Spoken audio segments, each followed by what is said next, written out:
Having and running business when you are 26 is a big deal, especially if that business is already a six-figure company.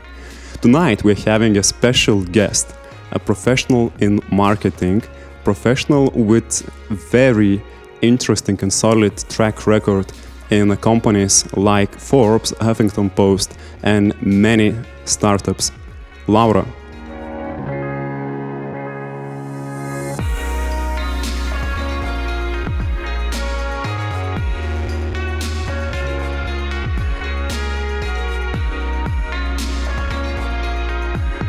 Welcome to the Young Executive Podcast, the inspiration, advice, and lifestyle podcast for millennials and Gen Z, today's and future's executives. Tonight, we have an amazing guest. Her name is Laura, and she is a founder of marketing agency LKI Consulting. So, Laura, how was your day today? Well, first of all, Ritis, thank you for having me here. I'm always super excited to come to podcasts, conferences, and shows where I can give something to the broader audience, to the society, to millennials. So I'm super excited to be here. And my day was actually great. I'm currently on vacation.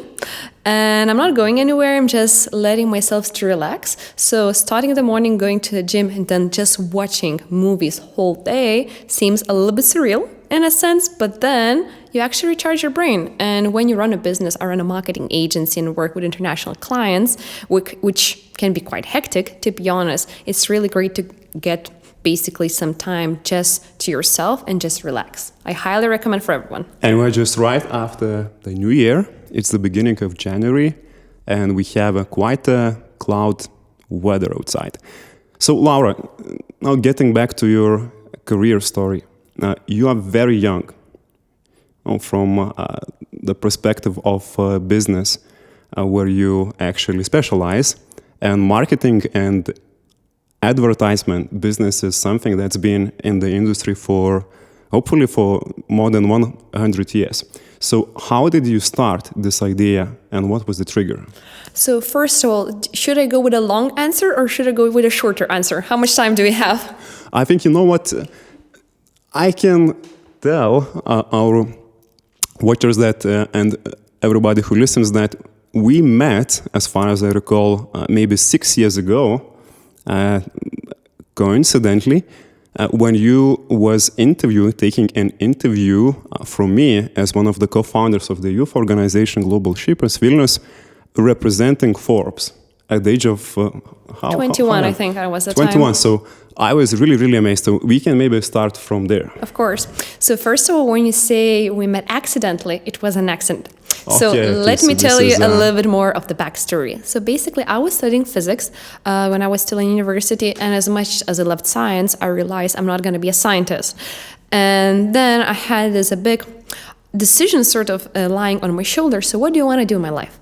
And I assume there are a lot of people who might be still in college or after their studies who are also not sure how to handle their career. And then I realized I need to first do a lot of different internships. That's why I started to do internships in like Barclays Bank with Cybersecurity. I did an internship in Think Tank, also worked in some of the well-known startups like Vinted, for example. And I still couldn't really figure myself out. And I realized that if I want to kind of find my way into this big and amazing world of different careers, I need to be surrounded by people who are also ambitious, who are really driven, and who can teach me something. I was very young at the time. As Rita said, I think when we met, I was around 21 years old. And I realized that if I want to be part of community, the one that Ritis has founded, Global Shapers Community, and bear in mind, everyone there was way older. How old were you then? You were 20? I'm slightly older, let's put it 26, this way. 7? How old were you? Something around there.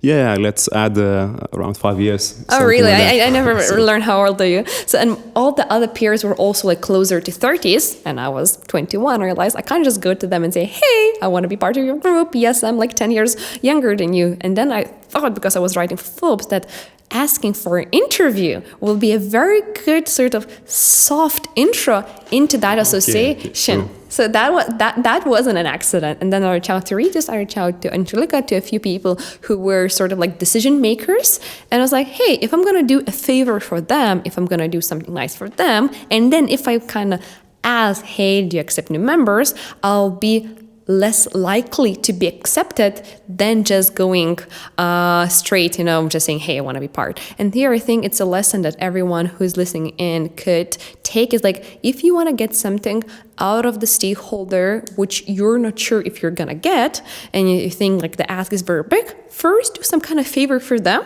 and then the outcome will way more likely be positive for you. So this is a very human, nature-based trick. And you sometimes can feel that you're fooled, but in a way... Did you feel you were fooled? Getting an article in Forbes? No, honestly speaking, not. And actually, I think that article is still there on the website, on the internet. All right, so 21 Forbes ambitious people around, and your next 5 or 6 years, 5 years, or even 4 years when the agency was founded, I'm not sure. Yeah, so what was your travel like? Awesome. So let me tell you a bit more. So when I was still in college trying to kind of figure out myself, I got an opportunity to work for one of the startups. The founder invited me to do marketing. Bear in mind, I didn't have any kind of marketing experience beforehand. And later, when I was hired, I asked the founder, like, why did you take me to handle like all your PR, marketing, communication activities?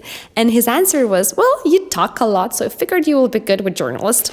And actually then my journey of marketing began completely unplanned.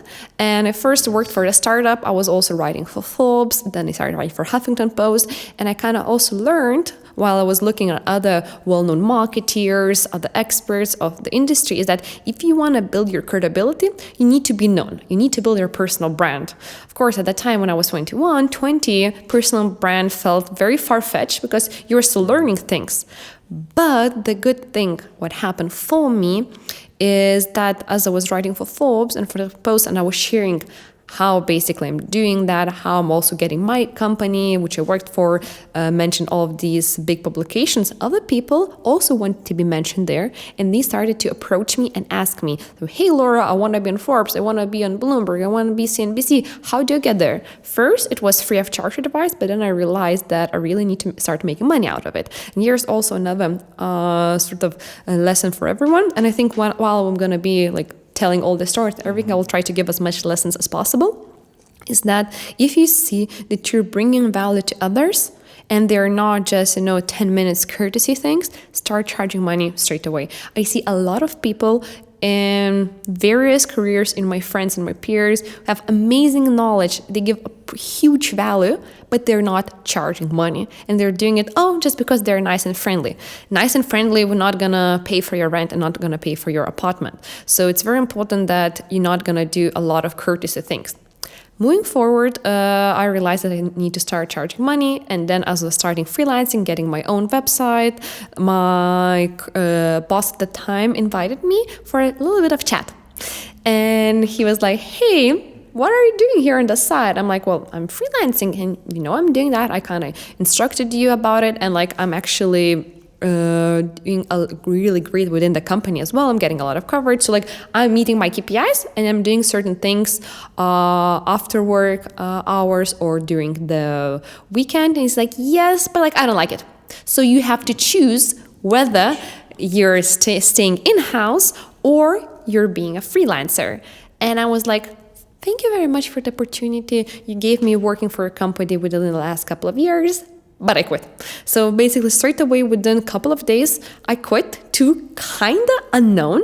And it was definitely a very scary decision, but it was one of the best decisions. So one of the other lessons I kind of learned and now I can reflect on it is like, if you have an opportunity to do something that scares the hell out of you, but it's super exciting, do it. Especially if you're young. If you, of course, you have kids, family, mortgage, or whatever, you need to think about it. But if you're still young, you don't have any huge financial other commitments, go for it.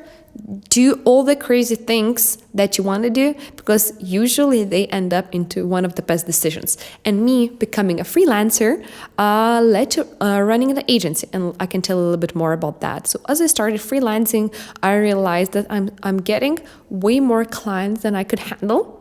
First, of course, there were like smaller clients for like social media management, PR, some communication activities. And then I also was sort of in-house in certain organizations, sort of like in-house freelancer consultant, kind of in-house, but kind of still 1 foot in, 1 foot out. Yes. And then I just built my track record and my portfolio. And basically around 2 years ago, even I would say a little bit less, I hired my first part-time assistant. She was still a freelancer, very low key. I was still like kind of going back and forth with certain organizations when I was getting a really good commission working with them. And then around 1.5 years or so ago, I hired the first proper employee. And now as we're beginning 2022, we have 8 people working for the agency, and most probably a few more joining within next quarter. And one more member besides. I think her name is Fea. Yes. And our chief happiness officer is my rescue dog, Fea. She's from Lesa. And I'm actually very happy and grateful that my company is growing so well that every year we allocate a certain amount of profit to the shelter. This year we allocated 2,500 euros. And this actually influenced some other company to donate 3,500, I think, euros, if I'm not mistaken. All the steps. Yeah, so good things kind of are contagious.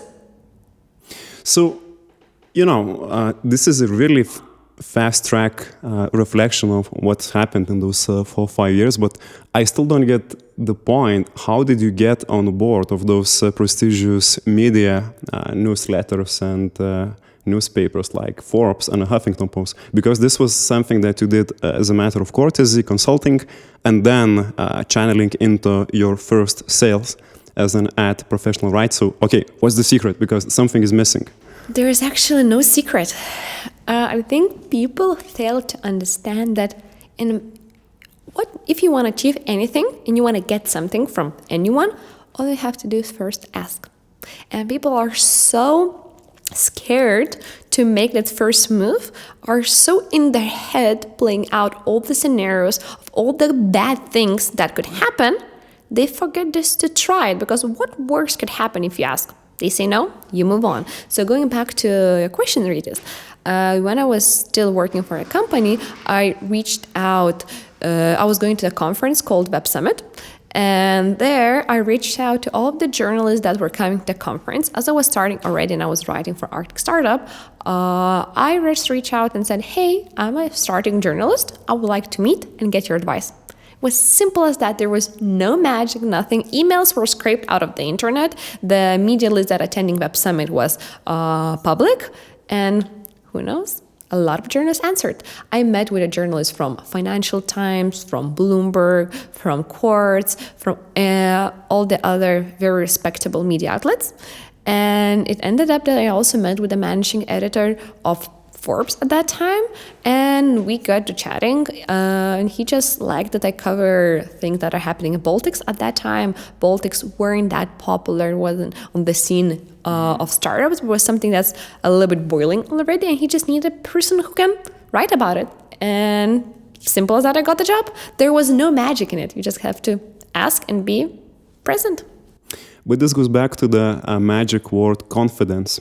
So where does this confidence come from?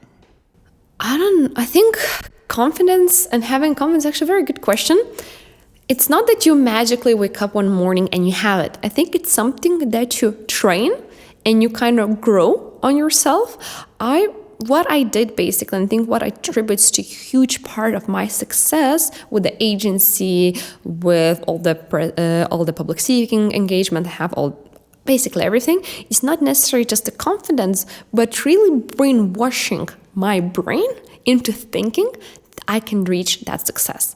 I spent numerous hours watching from like TED videos to a lot of spirituality videos with like manifesting, law of attraction, with a lot of also therapists or just very, very, I would say, skilled and experienced people talking about how they build success.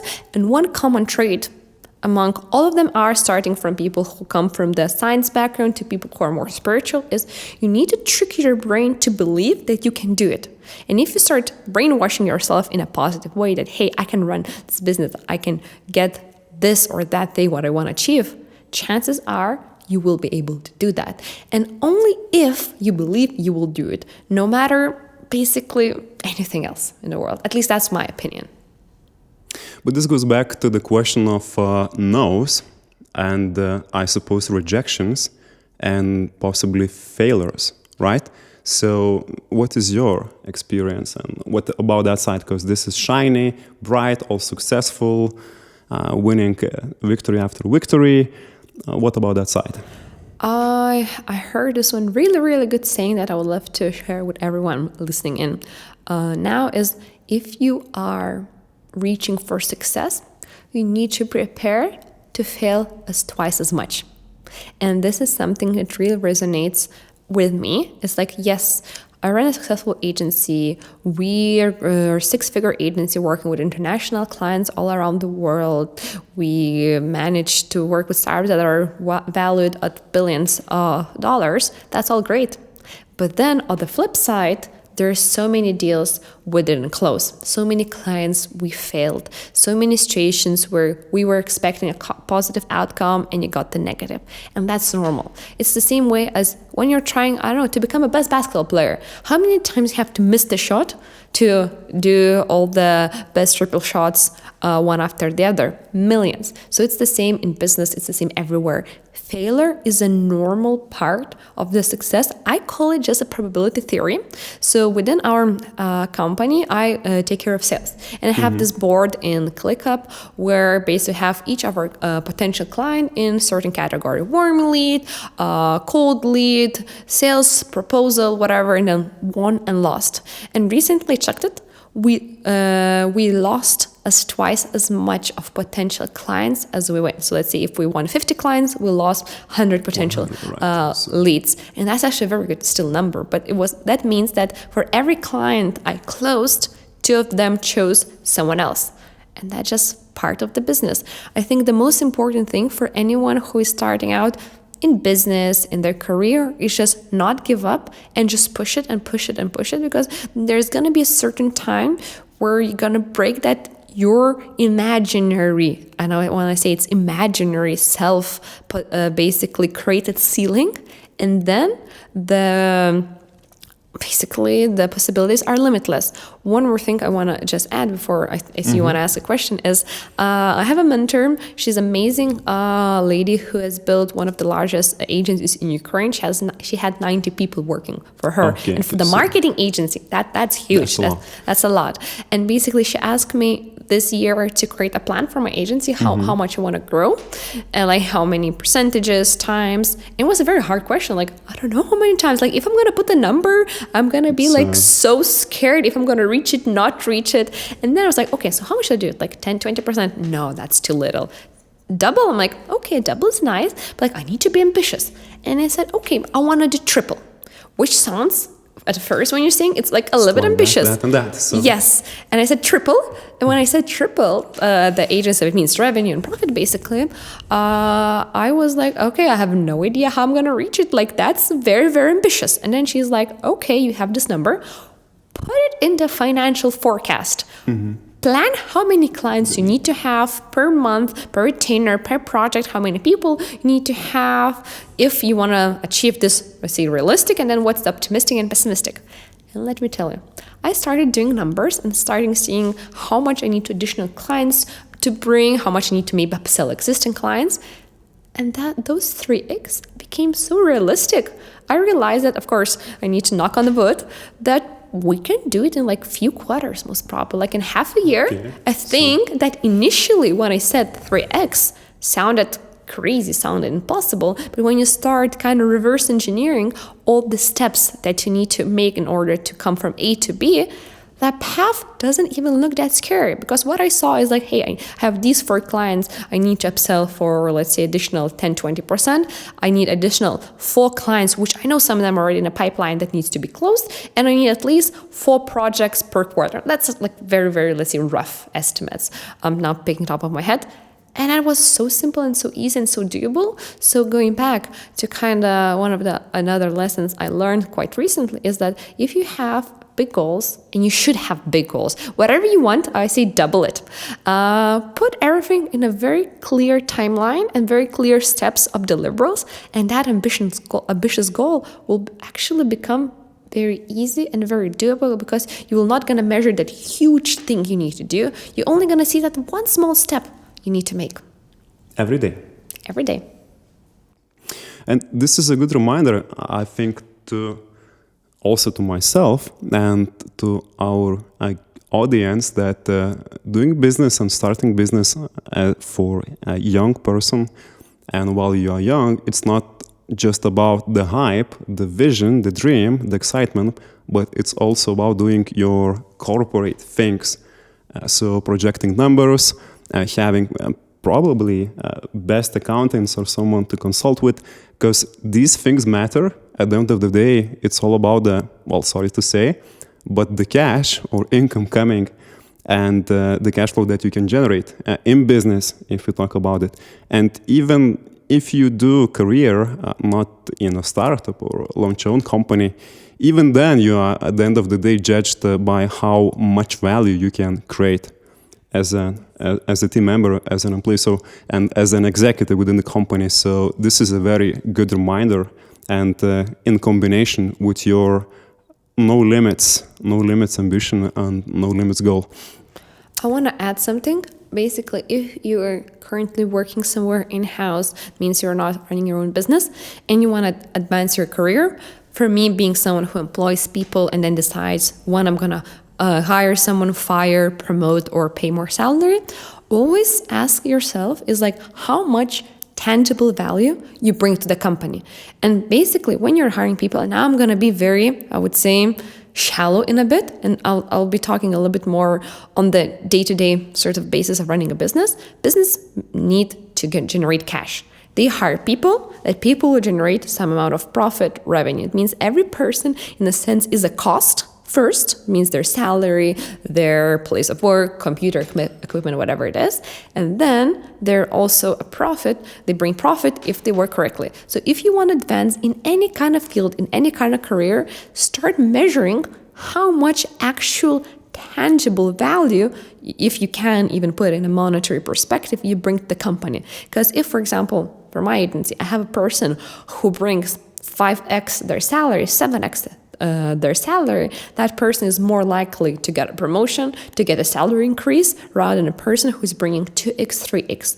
So it's it's not about the work you put in, the hours you put in. It's more about the actual value. You know, there's the saying, work smart, not hard. So when people say work smart, it means work in a way that benefit the most your organization. Are you a marketing manager? How much clients you bring? Are you a developer? How much that additional thing that you develop will bring the revenue? Start thinking from the monetary perspective about you as an individual building your career, and then you'll be way more likely to get promoted, get salary increase, and just have a way more successful career. Which may not be a, sorry to say, sexy thing at first. It's not a nice pill to swallow, but I think life is not fair in certain cases, and the thing is like, why it should be fair. Let's call it from different perspective. If I run a business and I want to make money, yes, I want to have the best employees who will feel amazing, who will feel appreciated, because then the people are the most productive and effective. But in a sense, I'm here to make money. I'm not here to do charity. So when you understand that, and you understand that's basically a two-way sort of relationship and a deal, you give me your time, I give you the monetary equivalent of the time, then there is, I would say, there is no emotions then, and then the best employee who puts the most effort and the most value wins. What I really don't like is like when you're measuring people through their I don't know, emotions, or you're measuring people through all these nonverbal things. But happiness and engagement are important. So Yes. how do you manage, this sounds very cost-benefit based analysis and very capitalistic. And maybe that's the part of the success of the business. But indeed, how do you motivate your people? Is it related with monetary, or it's big projects making impact? Because this is something that's very important for young people, I suppose. So there is no one thing. And I think when it comes to finding the best recipe for engagement is first understanding what person wants. Why people go and choose this particular job than the other. Let's say we're in a marketing agency. This means a person can come and say, hey, I want to make money, and that's why they're doing this. A person can come and say, hey, I want to work with a big, amazing project, and I want to fulfill myself. Also a great thing. Or I want to learn a lot, and that's my career. These are three different underlying desires, what a person wants coming to work, let's say, for the agency. And then based on that, you need to, of course, understand it. And you can do it by talking, learning more about the person, and then giving that person exactly what he or she wants. For example, within the agency, we have bonus system. So every client, 5% from every client's profit goes to account manager who manages the client. So basically, if you're driven by monetary gain, it means if you work more, you make more money. That's very simple, but actually copied from a law firm model. Then, if the person wants to get more learning and career advancement, I give them a bit more challenging clients, a bit different clients who are very, very diverse. And a person then gets to work with different clients. Other person might want to just work with the most notable client, because they want fame. Mm-hmm. So then you give you give those kind of clients. It's all about understanding each individual and not doing one thing that fits all. I'd like to touch upon perhaps a sensitive question, but a question of attractiveness, and this is what's really important in, I suppose, marketing and sales as such. So you are, politically correctly speaking, you are an attractive person. Thank you. Investing a lot, I guess reasonably a lot in your appearance, the way you look. So what is your view on this? I mean, why do you do that? Is it important? Should people do it? Where's the limit? What is the time of quantity? Basically, money, time we should invest and so on and so on. This is a very good question. And I believe every person should do what they want to do and how they feel the most comfortable with. And what does their surrounding requires. In certain cases, for example, you could be a musician, then you have to look great. That's just part of the job. You have to get the makeup done before the concert, or just the world works. If you're, let's say, a developer working in backend, your looks don't matter that much, but your brain, your intelligence matters a lot. So there are like two ends of the spectrum. And when you're working in these kind of careers, like we do marketing, yes, I also do sales in a sense for the agency, looks do matter, but more as a form of respect for the second party. When you come to a meeting fully dressed in a professional manner, with the hair done properly, all the thing, it's not that you need to do that to make a sale. No, it's that you show respect, that you spend the time to look presentable and look nicely. And on the other hand, and that studies have made this, these are facts, if people can choose whether they work with a little bit more attractive person or the less attractive, people will always choose to work with the more attractive one. More attractive people make more money. That is a matter of fact. And we can go back into the ancient times, why it is happening, reproduction and everything. I don't think we have enough even time going into that discussion, but like beauty and attractiveness sells as long as it's done correctly and not over pushing anything that's not that shouldn't be pushed there. But in my particular case, as I do a lot of public speaking, I go to a lot of conferences, it's just part of the job in a sense. I don't even feel like it. And for me, getting ready, I do that for myself. Even I had some period in life when I didn't work at all. I was taking a break. I would still get ready every day, do all my makeup, buy all nice clothes. I think I just like that. And there's nothing wrong with it. Yeah, I remember your post on Instagram without makeup. And this is also part of openness and not being afraid to show up and be vulnerable. I think the only problem is for me, particularly if I don't wear makeup, I look like I'm 14 years old because I have a very cute baby face. So I think one thing why and I know some other ladies do that when in business, they want to look a little bit more older in a sense that then you will be taken a little bit more seriously, because youth really correlates with incompetence, and a little bit more wiser look correlates with, of course, a bit more experience. Not necessarily the truth, but that's how it is. But I'd like to ask you about this youthfulness element and also being a female. And this is something that we talked about in the very first episode with our guest Monica, who is, I think, 25. And being a female doing investment banking career in London. And the problem, or let's not call it a problem, or a challenge of being met by more senior and let's call it straight away, male, not necessarily in a professional way or treating as someone who's not competent and so on and so on. So is this a problem, or how do you handle it, or maybe you don't experience it? I'm very curious. Actually, I don't experience that. In whole my career, I had only a few occasions where things might have been felt very uncomfortable, but it was such a small occasions, not even kind of related directly to business. I think a lot of things, how people perceive you, it also comes from the energy and your vibe. And I come to a lot of these meetings, I do very strong handshake, I always come with this energy, and part of my French, don't fuck with me. That's the energy I come in. That's the energy I radiate. I built myself to have that. And then and I have a lot of clients who are in their 50s, maybe 60s, male guys.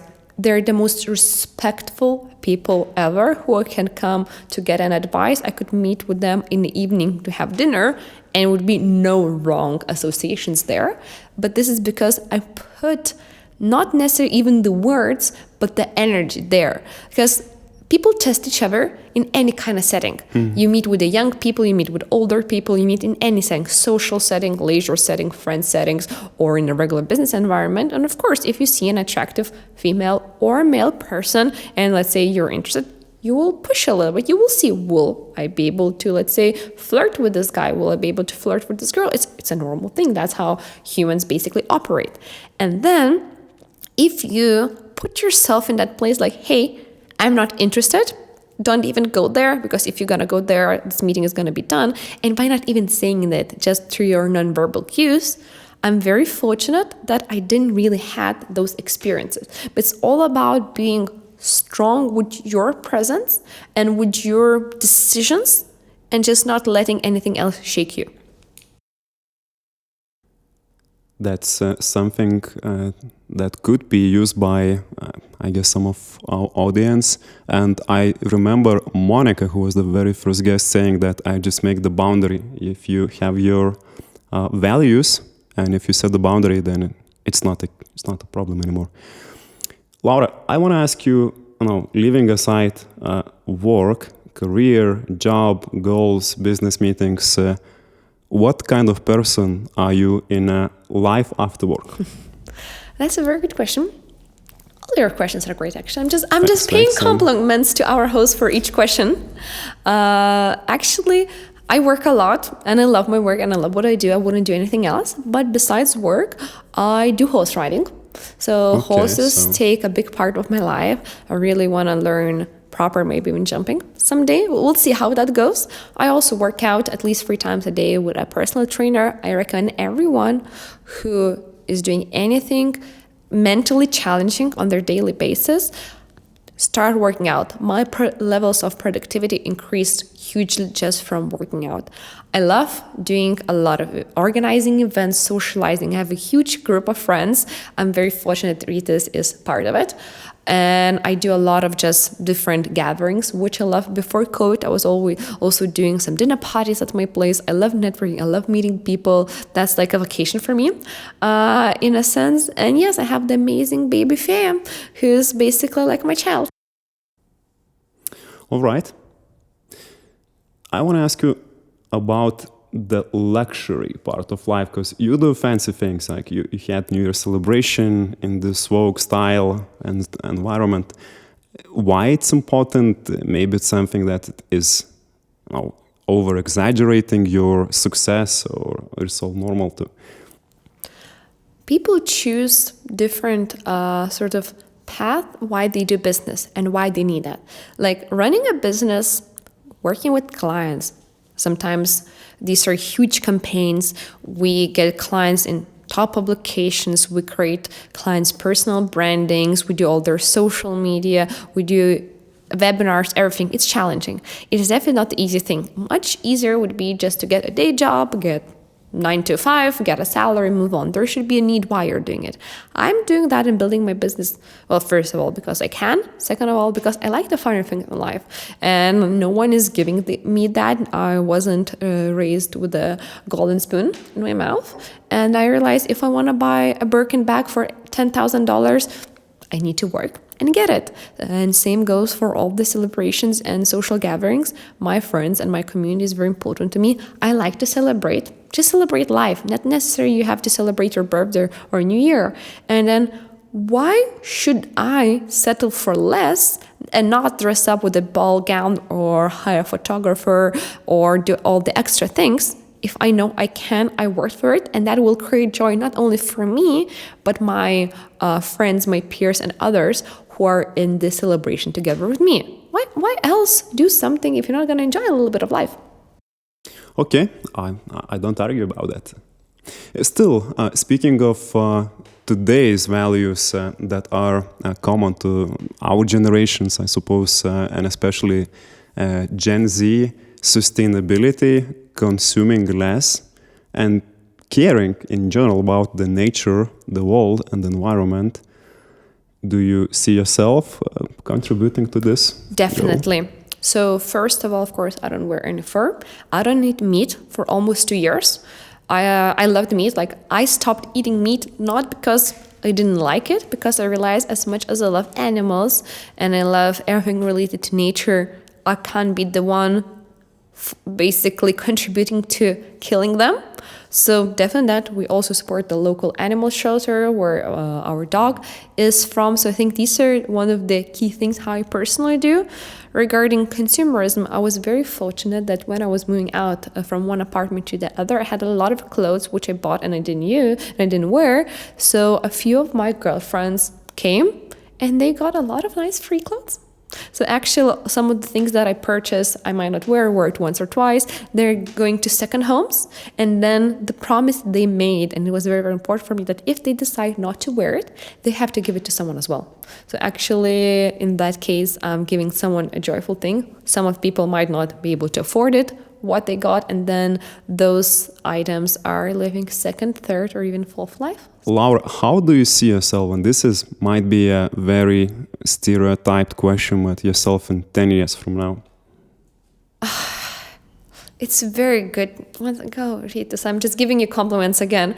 Thanks, but in 10 years from now, you, I suppose, will be having a family. Maybe yes, maybe not. And we'll see. I'm not a big fan of kids, so I don't know. Okay, I have my 4-legged kid, and I think that's way more than enough for me. I have no idea what's going to be in 10 years. If you had asked me a couple of years ago where I will be now, I would have thought way less. And I think there is this great saying that appetite grows as you eat. And I definitely plan to build a huge business, 7-8 figures. I want to have 7-8 figures income myself. I definitely want to fly private jet someday because I can. Okay. Definitely it's there, and I think within 10 years I can make it. I want to start investing in other projects and other businesses. And then later on, when there's going to be enough of business, I definitely want to go into philanthropy. I'd love to have my own foundation where I would either work with animals as one part or with kids and give opportunities to kids to get education, because I believe education is important. Not university necessary education, but just education in general. So this is something definitely I want to do it. I don't know if 10 years or 15 years or even 20 maybe down the line. So let's hope that this podcast episode will be still on the internet And in 15 years from now, we will be able to look back and see. Yes, if this podcast is going to be here 20 years from now, I should be like Gary Vee giving a lot of different predictions. And then if I'll be right in some, you can cut and say, hey, I was right 10 years ago. Yeah, see, but feeling, sensing your confidence and attitude, I think it's all going to happen, for sure.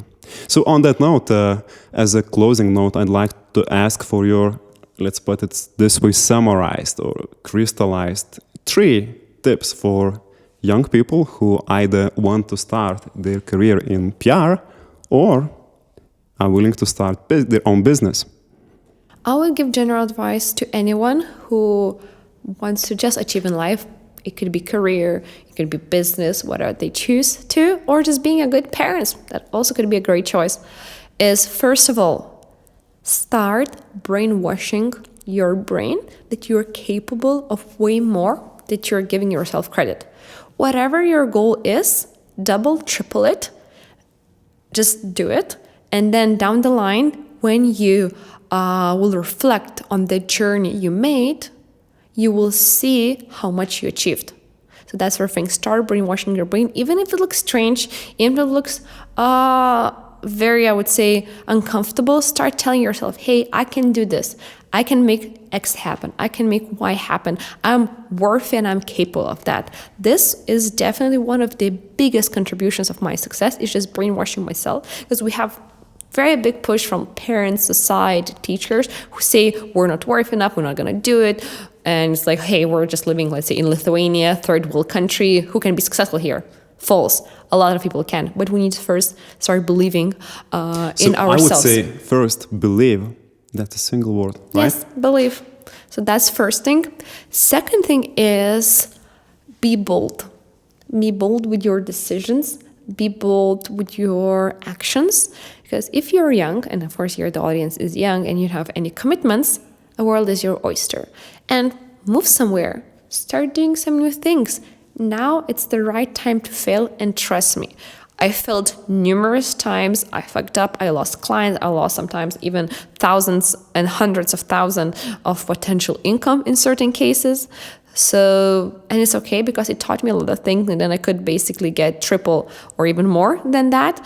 But just be bold with your decisions and starting those things that you don't feel like you're ready to do it. Trust me, you can.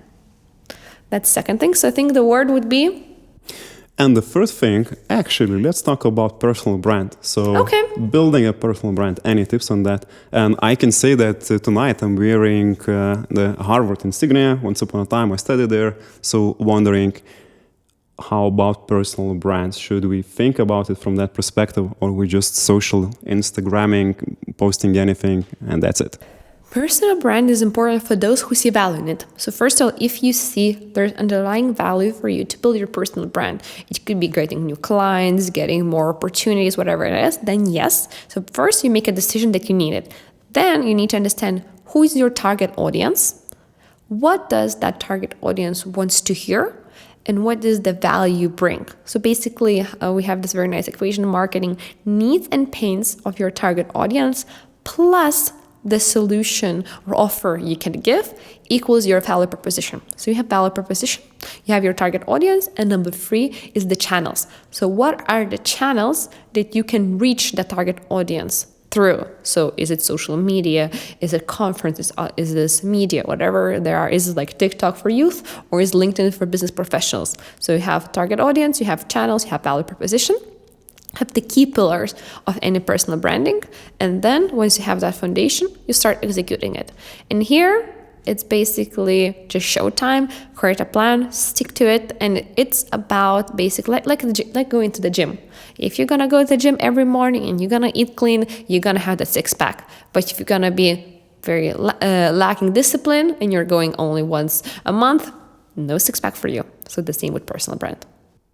I just thought of an old guy who is known quite well, I suppose, to everybody, Arnold Schwarzenegger, once upon a time a gym hitter and legendary bodybuilder, who said that the success formula of his is early to bed and early to rise, work like hell, something. So maybe work smart. Work smart. Advertise. So this is a very wish to everyone. And on this note, I'd like to thank you deeply from my heart. This was the first episode in English language. We're also trying.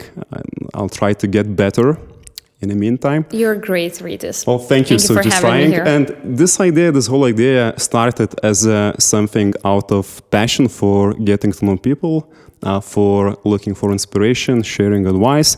So hopefully we did succeed tonight, and I'll see you in other formats. So thank you and have a good day.